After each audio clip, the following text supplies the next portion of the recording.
13장 16절에서 24장 4절까지. 여호야다가 자기와 모든 백성과 왕 사이에 언약을 세워 여호와의 백성이 되리라 한지라. 온 국민이 바알의 신당으로 가서 그 신당을 부수고 그의 제단들과 형상들을 깨뜨리고 그 제단 앞에서 바알의 제사장 맏단을 죽이니 여호야다가 여호와의 전에 직원들을 세워 레위 제사장의 수하에 맡기니 이들은 다윗의 전에 그들의 반열을 나누어서 여호와의 전에서 모세의 율법을 기록한 대로 여호와께 번제를 드리며 자기들의 정한 규례대로 즐거이 부르고 노래하게 하였던 자들이더라. 또 문지기를 여호와의 전 여러 문에 두어 무슨 일에든지 부정한 모든 자는 들어오지 못하게 하고 백부장과 존귀한 자들과 백성의 방백들과 그 땅의 모든 백성을 거느리고 왕을 인도하여 여호와의 전에서 내려와 윗문으로부터 왕궁에 이르러 왕을 나라 보좌에 앉히매 그 땅의 모든 백성이 즐거워하고 성중이 평온하더라. 아달랴를 무리가 칼로 죽였더라. 여호아스가 왕위에 오를 때의 나이가 7세라. 예루살렘에서 40년 동안 다스리니라. 그의 어머니의 이름은 시비아요 브엘세바 사람이더라. 제사장 여호야다가 세상에 사는 모든 날에 여호와 보시기에 정직하게 행하였으며 여호야다가 그를 두 아내에게 장가들게 하였더니 그 자녀를 낳았더라. 오늘 요아스가 즉위한 나이가 7세 7세입니다. 우리 황희 나이입니다. 7세의 왕위에 올랐는데, 자, 이 말씀 보면서 저도 이제 조선 왕조, 뭐 다른 나라도 많이 있지만 조선 왕조 500년 사이에 어린 나이에 등극했던 왕들을 좀 찾아봤어요. 그랬더니 제일 어린 나이에 오르신 분이 이제 헌종이시더라고요. 그분도 7살에 즉위하셨고, 단종, 이제 뭐 내 관상이 왕이 될 상인가 그 나왔던 수양대군가 나왔었던 그 단종이 11살, 명종이 12세, 뭐 다른 한 분도 있지만 뭐 그 정도 즉위했습니다. 이렇게 나이가 어릴 때 올라가면 우리 그 조선 시대에는 수렴청정이라 해서 이제 어머니나 외할머니나 이런 분들이 이제 발을 딱 내려놓고 조언을 해주시는 그러한 제도가 있었죠. 근데 이 수렴청정을 못했던 분들이 한 분이 있는데 그분이 이제 단종이죠, 단종. 왜냐하면 어머니도 안 계시고 외가 쪽에 그 저희가 없었기 때문에 그 무시무시한 수양대군. 근데 그렇게 무섭게 생기지는 않았대요. 솔직히 막 뭐 칼자국까지 있고 막 그러던데 이정재가 나와서 그 정도까지는 아니고 아무튼 무섭죠. 숙부인데 그 숙부에 의해서 왕권이 바뀌었습니다. 그 정도 양어머니가 수렴청정을 했더라고요. 그런데 고종은 누가 뭐 웬만한 한국사 아시는 분들은 알겠지만 누가 실세입니까? 흥선대원군이죠. 아버지가 정말 어떻게 그 고종을 지켜냈습니까? 정말 마지막에 미친 척 해가면서 그렇게 세워놓은 이유가 있죠. 자기가 권력을 잡으려고 한 거니까. 그렇게 해서 나라가 망했죠. 아무튼 흥성대원군이 실력을 갖고 있었습니다. 자, 이 모든 것들이 얘기하는 거는 사실 수렴청정하게 되는 이유나 또 우리가 이제 실세가 다시 있게 되는 거는 다 뭐냐면 왕이 어리기 때문에 그래요. 그러니까 실권이 없습니다. 실제 실권들은 대부분 이렇게 나이가 어릴 때 문제가 생기게 됐을 때는 외척하게 되는 거죠. 그쪽의 세력이 강해지니까 당연히 수렴청정도 할 수 있는 거지. 그 아무나 하겠습니까? 다 그냥 이 뭐 전쟁터 같은 이 대궐에서 그게 가능하지 않은 얘기입니다. 그래서 나라가 망한 거예요. 그때부터 나라가 어려워진 겁니다. 외척들이 자기들의 모든 돈과 권력을 다 거머쥐려고 하다 보니까 그걸 바꾸려고 하다 보면 왕은 그냥 목이 달아나는 겁니다. 그렇게 어려웠어요. 그렇게 정치가 어렵더라고요. 조선 왕조에 그 나이 어리신 분들이 이제 올라왔을 때 말입니다. 수양대군은 뭐 자기가 그냥 알아서 했던 거고, 유다의 요아스는 수렴청정을 받은 것도 없습니다. 그렇지만 그의 실세는 누구였을까? 바로 오늘 본문에 나왔던 여호야다입니다. 여호야다 제사장. 여호야다 제사장이 실세입니다. 그 말은 외척들의 돈을 거머쥐려고 했었던 것처럼 여호야다가 마음 먹었으면 그렇게 될 수도 있지만 이 사람의 마음의 욕심은 오직 하나, 하나님의 나라가 세워지는 거예요. 하나님의 나라가 세워지는 것을 위해서 힘을 다했어요. 그때 당시에 진정한 실세는 아달랴였고, 그리고 바알의 제사장이었던 마단이 당연히 굉장한 실력자였겠죠. 그의 말에 의해서 모든 것이 다 이루어졌을 겁니다. 그런데 하루아침에 바뀌었습니다. 정말 자기들은 알지도 못했지. 그러나 여호야다는 7년간 정말 곰의 쓸개를 먹어가면서 그랬을지 모르겠습니다만 와신상담하면서 내가 반드시 하나님 나라를 다시 세우리라 7년을 기다렸는데, 왜냐하면 요아스가 핏덩이니까 핏덩이를 세울 수는 없잖아요. 제가 요즘에 황희 때문에 교육에 대해서 관심이 많은데 8세에 학교 들어가는 이유가 아이가 교육할 수 있는 수준이 되는 때가 8세이기 때문이라고 하더라고요. 아이가 교육할 수 있는 수준이 됐다고 해서 아이는 아니죠. 요아스가 그걸 할 수 있는 나이는 아닙니다. 그래도 애가 사람으로 보이잖아요. 사람. 말을 하면 사람 같잖아요. 애들 보니까 사람 같더라고. 말을 하는데 태희도 가끔가다 5살밖에 안 됐지만 말할 때 보면 얘가 사람이구나 느껴진단 말이에요. 사람이 된 나이인 것 같아요. 7세까지 기다렸다는 얘기는 별거 없어요. 사람 되고 사람 같은 지금 상태니까 여호야다가 드디어 이제 들고 올라왔는데, 여러분 중심은 이겁니다. 아달랴의 편에 섰던 사람들이 많이 있을까요, 없을까요?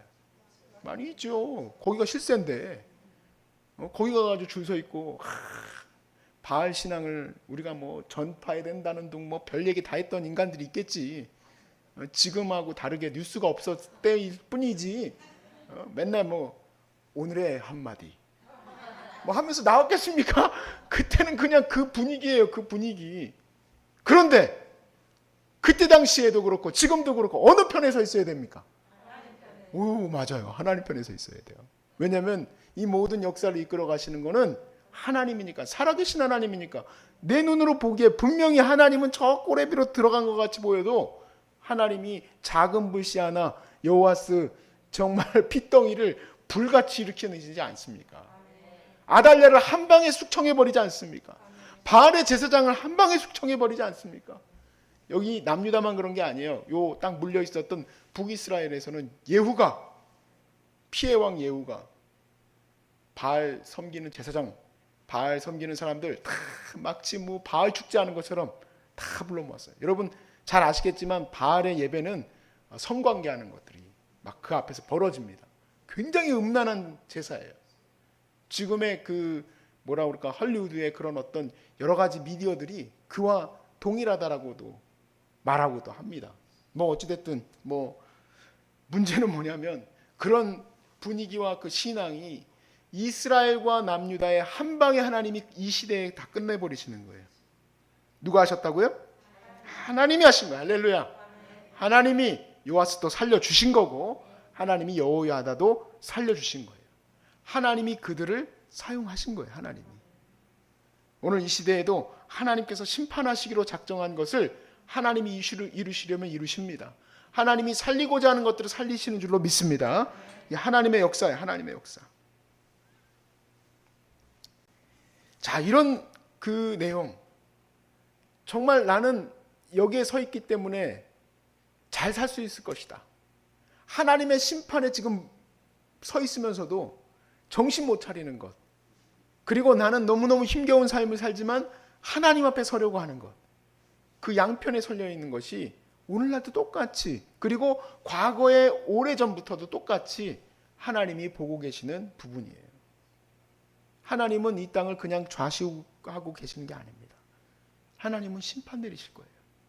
하나님이 기뻐하시지 않는 이 우상이 그냥 남아있도록 하지 않으신다 이 얘기예요. 근데 정신 못 차리는 사람들이 누구냐? 기독교인들이에요. 하나님이 예수 그리스도를 보내주셔서 우리 죄를 사해 주셨는데 뭐가 이렇게 이상한 소리들을 하느냐? 나는 어차피 구원받았어. 난 죄 졌어도 하나님 나는 용서해 주시겠지. 글쎄요. 하나님의 심판이 그들 앞에 와 있음을 왜 모를까요? 하나님의 심판이 이 대한민국에 와 있음을 왜 모를까요? 하나님의 심판이 온 세계에 와 있음을 왜 모를까요? 그런 말들을 합니다.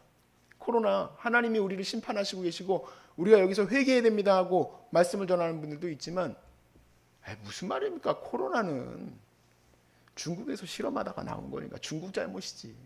물론 중국의 잘못으로 그런 게 나왔지만 그 모든 것의 중심에는 누가 계시냐?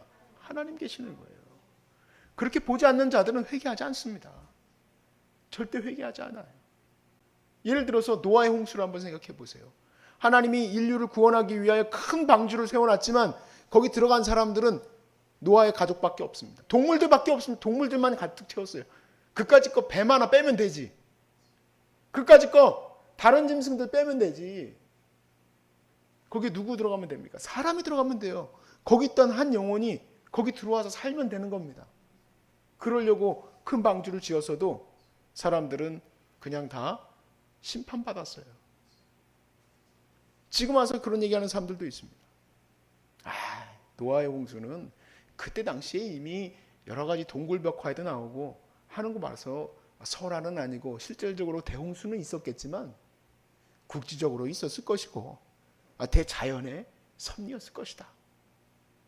그러니까 사람들이 그래 괜찮을 거야. 오늘도 우리는 잘 살아낼 수 있을 거야. 이런 생각을 합니다. 사람들을 두렵게 하는 게 교회에 할 일이냐? 그런 게 아니라 우리가 하나님 앞에 회개하고 돌아와야 할 기회라는 얘기예요. 하나님 앞에 돌아와야 되는데 그걸 깨닫지 못하고 심판받아 멸망할 아달랴를 쫓아가는 자들이 되면 되겠습니까?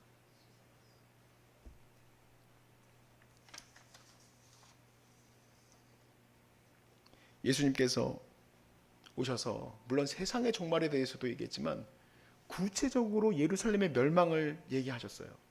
그래서 너희가 예루살렘이 이게 지금 포위를 당하고 나면 너희들이 절대로 예루살렘 성으로 다시 들어가지 마라. 이 말씀을 주셨던 이유는 예루살렘 성이 AD 70년에 티토 장군이 오고 나서 포위하고 나서 풀었다가 다시 돌아오게 되면 다 멸망시키게 될 것이기 때문에 이 말씀을 해주셨어요. 예언을. 그렇지만 그때 당시 예루살렘에 있었던 사람들이 왜 다시 예루살렘으로 들어갔겠습니까? 하나님이 우리를 버리셨겠나? 지금 우리 기독교인들하고 똑같은 얘기야. 하나님이 나를 버리셨겠나? 회개하고 돌아오라고 한 기회를 발로 차버리는 거예요. 하나님은 자비하신 하나님인데, 하나님은 인자하신 하나님인데 저 헛된 목사들이 저런 얘기나 하는 거지. 지난 2000년간 예수님이 경고하신 것대로 지진과 기근과 전쟁과 난리와 소문이 곳곳에서 일어났습니다. 왜 그럴까요? 주님이 모든 세상을 멸망시키기 이전에 그 땅들이 얼마나 악했는지 하나님이 그곳을 심판하시고 그들을 뒤흔드시는 역사들이 끝도 없이 일어났죠. 지금은 전 세계를 뒤흔들고 계세요. 앞으로 더 전 세계적으로 또 흔들 이유가 있습니다. 저는 생각지 못했었는데 한 강의를 보면서 알게 됐어요. 왜 이런 질병, 전염병이 온 세계적으로 팬데믹이 일어날 수밖에 없는가? 이유는 세계화됐기 때문이다. 세계화됐기 때문이다. 이거는 모두 같이 연결되어 있냐면 돈도 연결되어 있습니다.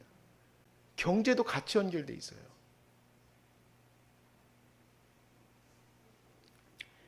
태국에서 외환 잘못 조절해가지고 IMF 터진 거잖아요.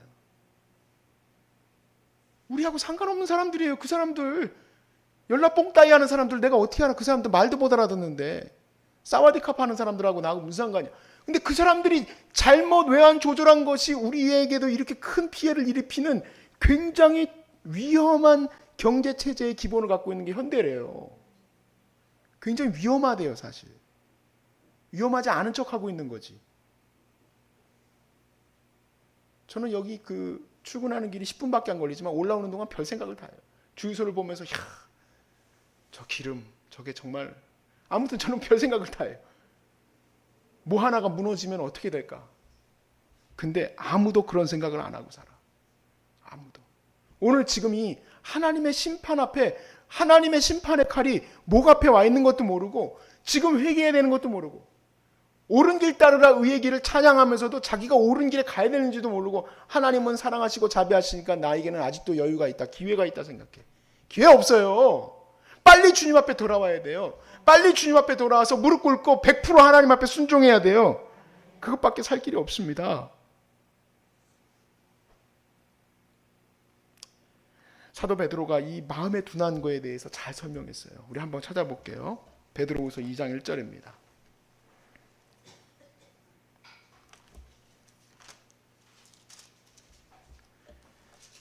베드로후서 2장 1절부터 쭉 제가 설명해 나갈 겁니다. 그러나 백성 가운데 또한 거짓 선지자들이 일어났었나니 이와 같이 너희 중에도 거짓 선생들이 있으리라. 그들은 멸망하게 할 이단을 가만히 끌어들여 자기들을 사신 주를 부인하고 어떤 멸망이에요? 임박한 멸망을 스스로 취하는 자들이다. 아달랴는 임박한 멸망을 끌어왔던 자예요. 하나님이 심판할 대상이라 이 얘기예요.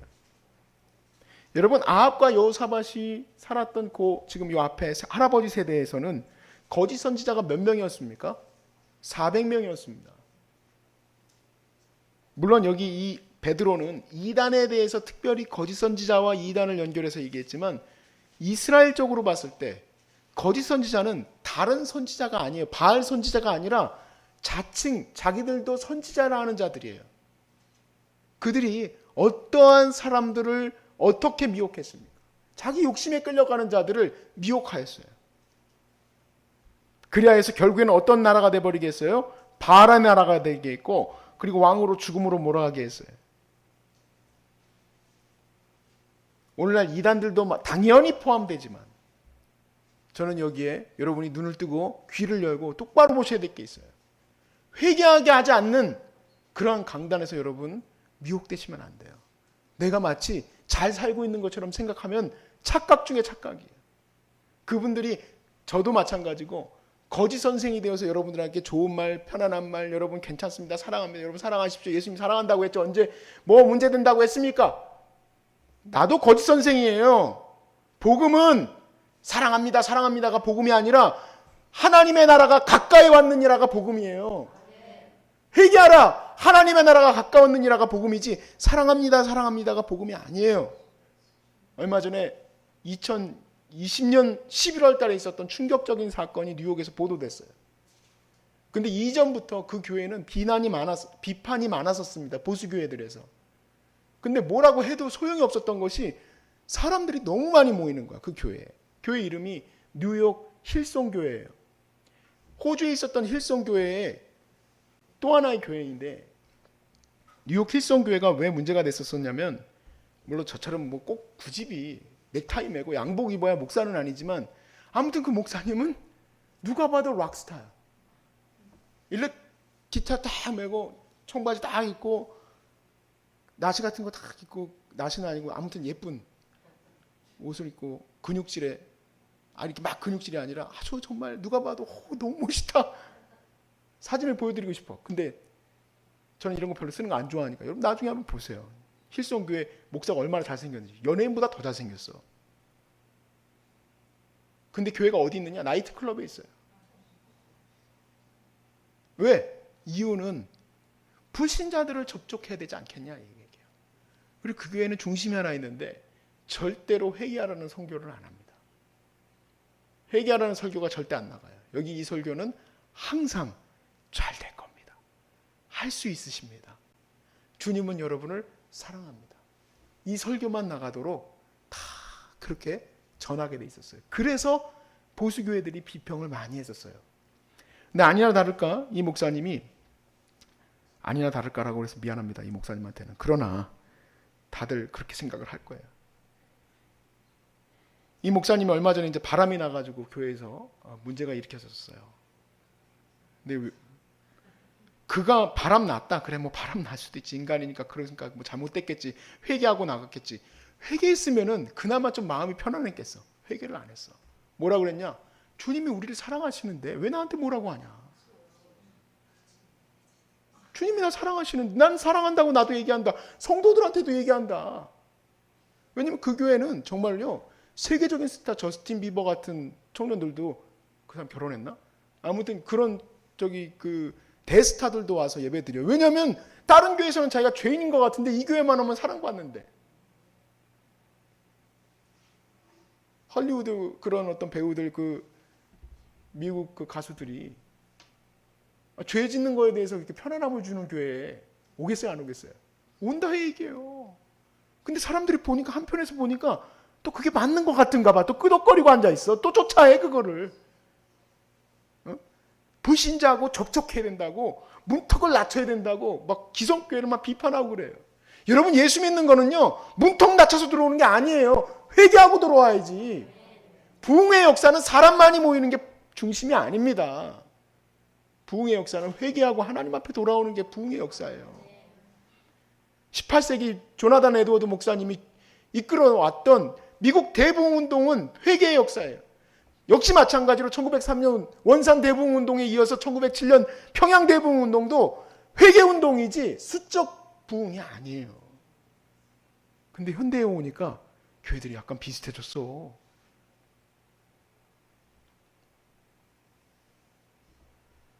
그리고 이 칼렌츠라는 목사님이, 바람 피운 여성은 또 무슬림 미혼 여성인데 같이 운동하는 헬스클럽에서 자기는 스포츠 트레이너라고 그렇게 속이고 바람 폈답니다. 그리고 한다는 얘기가 예수님 사랑하는데 뭐가 문제 있냐고 해가지고 힐성교회에서 어떻게 할까 고심하다가 내보냈어. 복음이요, 당연히 우리를 용서하시는 하나님의 사랑으로부터 나오지만 하나님이 세상을 심판하기 때문에 우리를 사랑한다는 것을 잘 몰라요. 내가 세상에 서 있으면 같이 심판당하는 거예요. 하나님의 거룩함 앞에 돌아와야죠. 복음으로 인하여 우리 노숙인들도 거룩함 앞으로 돌아올 기회를 얻는 거지, 그게 거기서 그냥 살아도 된다는 얘기가 아니지요. 그래서 2절에서 3절에 베드로가 이렇게 얘기합니다. 여럿이 그들의 호색하는 것을 따르리니 이로 말미암아 진리의 도가 비방을 받을 것이요 그들이 탐심으로써 지어낸 말을 가지고 너희를 이득을 삼았으니 그들의 심판은 옛적부터 지체하지 아니하며 그들의 멸망은 잠잠하지 아니할 것이다.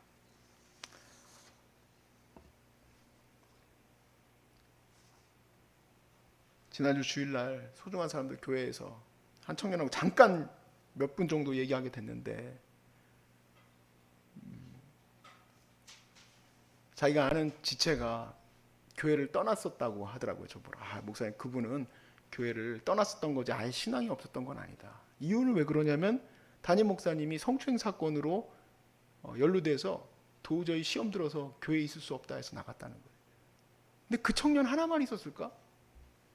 수없이 많은 영혼들이 하나님은 없다고 비방하고 그 사건으로 인해서 나가지 않았을까요? 이렇게 더러운 곳이 교회라면 난 안 다닌다라고 하고 나가지 않았습니까? 나도 인간이라 그럴 수 있습니다. 그럴 수 있습니다. 그런 소리 하지도 마세요. 만약에 내가 그러다가 들통나면요, 나 어디 가가지고 차라리 진짜 연자맷돌 메고 죽는 게 낫다는 거예요. 예수님 말씀대로. 한 영혼 구원하려고, 여러분 구원하려고 전도 폭발하잖아요. 나중에 뭐라고 하겠습니까, 여러분이? 심판대 앞에 서서. 내가 전도 폭발하느라고 전도하려고 말입니다. 머리통 터지는 줄 알았다고. 근데 저 인간 때문에, 저 인간이 성추행해가지고 성도가 몇 명이 떠나갔는데 라고 얘기할까 안 할까 모르겠다. 여러분이 전도 폭발이 그렇게 힘든가? 나는 못할 것 같아. 나 외우는 거 제일 싫어해, 이 세상에서. 그렇게 열심히 외우는 이유가 뭐예요? 영원하려고. 영원하려고 귤도 사가지고 가고, 영원하려고 그 추운데 떨면서 버려버려 떨면서 사람들 찾아가는 게 영혼구원인데, 하루아침에 그 못된 인간, 욕심의 인간들 때문에 수백 명, 수천 명, 수만 명이 떠나가는 건 일도 아니에요. 근데 주님의 멸망이 가까웠을까요? 사랑이 가까이 왔을까? 나는 두려워서 나오지도 못할 것 같아. 제가 잘나서 이런 얘기를 하는 게 아니라, 너는 안 그럴 거라고 생각해서 그렇게 얘기하는 게 아니라, 하나님의 복음에 대해서 그렇게 가볍게 여기는 우리 기독교인들은 이전의 이스라엘과 다를 바가 없다는 얘기예요. 유대인들과 다를 바가 없어요. 지금 하나님의 심판의 눈앞에 와 있음을 깨닫지 못하고 회개하지 않습니다. 이것이 가장 무서운 오늘날의 문제예요. 여러분, 현대에 제일 무서운 거는 이단도 그렇고 여러 가지 전쟁과 기근과 위협들이 많이 있겠지만 제일 큰 위협은 뭐냐면 기독교가 리버럴해진 거예요. 리버럴이라는 건 단순히 주님이 예수님도 있고 공자도 있고 맹자도 있다 이런 얘기를 하는 게 아니라 이게 넓어진 게 문제인 거예요.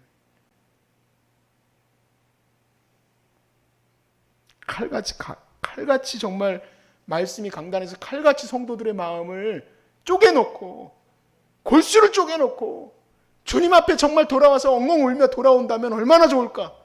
근데 모이는 이유가 교회 와서 듣는 말씀이 나에게 위로를 주시고 나에게 평안을 주시고 찬양이 얼마나 좋은지, 찬양 전하는 부목사 왜 이렇게 잘생겼어, 그거 보러 간다면 이게 얼마나 답답한 노릇이냐 이 얘기예요.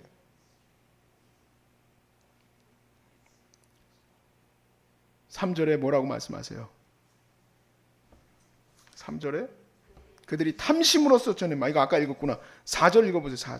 4절에 하나님이 범죄한 천사들을 용서하지 하나님이 천사도 용서하지 않으셨단 말이에요. 지옥에 던져 어두운 구덩이에 두어 심판 때까지 지키게 하셨으며 옛 세상을 용서하지 아니하시고 오직 의를 전파하는 노아와 그 7 식구를 보존하시고 경건하지 않은 자들의 세상에 홍수를 내리셨으며 소돔과 고모라 성을 멸망하기로 정하여 재가 되게 하셔 후세에 경건하지 않을 자들에게 본을 보이셨소서. 무법한 자들의 음란 행실로 말미암아 고통당하는 의로운 롯을 건지셨다.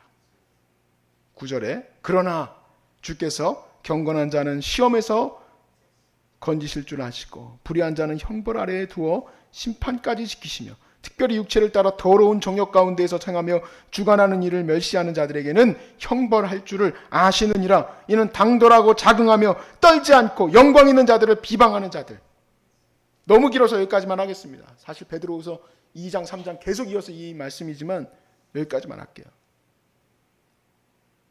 진짜 우리가 바라봐야 할 것은 내가 지금 어디 서 있느냐예요. 하나님이 작은 사람 한 사람을 통하여서도 이 심판의 역사가 일어나게 하실 수 있는 분이에요. 그냥 마냥 이렇게 사는 줄 알고 있는 것은 큰 착각 중에 착각입니다. 하나님 두려워하고 오늘 해야 할 일은 하나님의 거룩한 부흥의 역사와 회개의 역사와 주님의 나라의 회복의 역사가 일어날 것을 바라보며 거기에 서 있는 저와 여러분이 되어야 되는 것으로 믿습니다. 거기 서 있어야 돼. 거기 서 있어야 돼. 비록 눈앞에 엄청나게 편하고 그런 것들이 다 떠나갈지라도 그게 바른 거예요. 힘들어도 경건하게 살아야 될 수밖에 없어도 이런 말씀 전해야 되는 거예요. 이런 말 안 전하면 나도 뒤에 가가지고 얼마든지 숨어서 내 나쁜 짓 좋은 짓 다 하고 다니겠지. 근데 네가 이렇게 다 얘기해놓고 나서 어디 가가지고 나쁜 짓 해봐. 아이고야 진짜 스티브 유 걔 이름이 뭐죠? 그 청년보다도 더 못된 사람들의 손가락질 받겠지.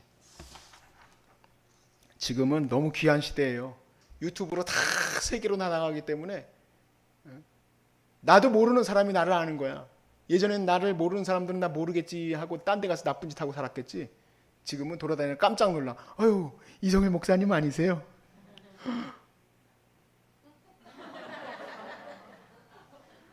깜짝 놀라는 거예요. 아니 뭐 목사님이라고 몰라도 제가 가만히 서 있어도 목사인 줄 아는 분들도 있더라고요. 아니 저기 부동산에 가가지고 이렇게 얘기를 하는데 갑자기 나보러 그러는 거예요. 목사님 그러는 거예요. 그래서 내가 어떻게 하셨어요? 그랬더니 얼굴에 써 있어요 목사님이라고. 왜 목사님인 거 안 밝혀요? 뉴욕 목사처럼 바람 피려고 목사 안 밝히는 거야. 목사인 거 안 밝히고 기독교인인 거 안 밝히고 집사인 거 안 밝히고 권사인 거 안 밝히는 이유가 뭐야? 사기 쳐먹고 자기 하고 싶은 거 다 하고 못된 짓 하고 다니려고 그러는 거지. 교회 가서 주여 죄송합니다 하고 살고. 하나님 심판이 눈앞에 와 있는 걸 모르고 있는 우리가 불쌍한 인간이에요. 하나님 심판 가까이 와 있습니다, 여러분. 그러니까 정신 차리고 회개하고 주님 앞에 돌아오시기를 주의 이름으로 축복합니다.